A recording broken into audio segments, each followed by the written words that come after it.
They said, the American dream is being stolen from us. Now, when the interlocutor, the mediator, asked the follow-up question, who's stolen it? Answers varied. But the point was they felt a sense of loss. For some of them, it was an economic security that is a synonym for the American dream, which meant that they no longer believe that they've got the monies, sort of the economic stability, particularly from the standpoint of young men, to ask a young lady to marry them. If they're already married, they don't believe they can bring children into the world for the same reason. For others, especially a little bit older African-American men, they saw a loss of social and cultural security and all the transgender ideology nonsense of the left. And it all pointed to the same thing, which was, this country isn't normal anymore. And they said, if I wake up in a country I don't think is normal, why would I be patriotic about it? And so on one level, these are really deep-seated problems that will take generations to fix. If you think about the American dream writ large, marriage rates and birth rates and so on. The economic security actually is something that I think Donald Trump is already beginning to fix. It's going to be difficult because of the debt that the previous administration, but all previous administrations have created. All of that to say, this is why he's talking about common sense. This is why often President Trump talks about a normal country and normal people. Part of it is, too, he doesn't like ideological and political labels. He just wants to be a common sense kind of guy. But there's a real political magic in that, which, like Reagan, to be bipartisan, like John Kennedy, appealed to.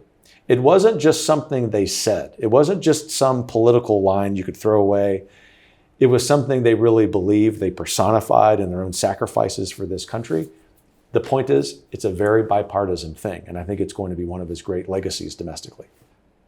I've been fascinated by what seems to me to be, on the one hand, the collapse of support for diversity, equality, and inclusiveness initiatives, which actually had begun before the presidential campaign.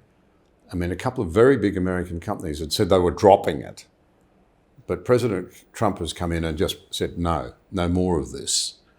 And it's as though it was just an idea, his moment had come. Is that your impression? And why do you think those programs were doing so much damage? That issue and fighting the illegal immigration problem in our country, particularly at our southern border, and the economy were the three defining issues in the presidential election. And so it speaks to the potency of the issue of combating diversity, equity, and inclusion programs. Trump has attacked those inside the federal government.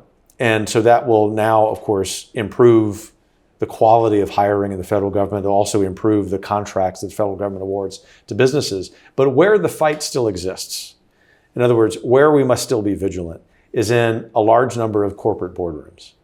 And a good rule of thumb, like all rule of thumbs, not categorical, but a good rule of thumb, is that the larger the company, particularly if it's publicly traded, the more likely they're using DEI programs. A good example is the American wholesale club chain Costco, which has not just doubled down, but tripled down on its DEI hiring practices, almost to the point where they're saying they want their workforce must represent perfectly the ethnic and racial representation of the American population.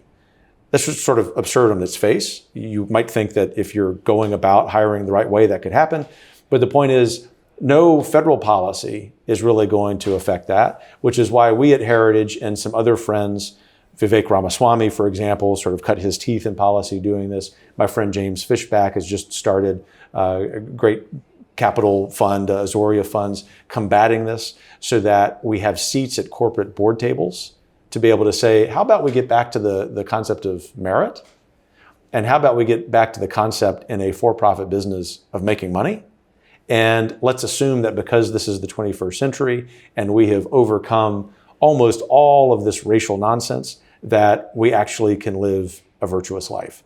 That's where we will end up. But even what President Trump has done up to this point is not enough because so much of it is out of his purview.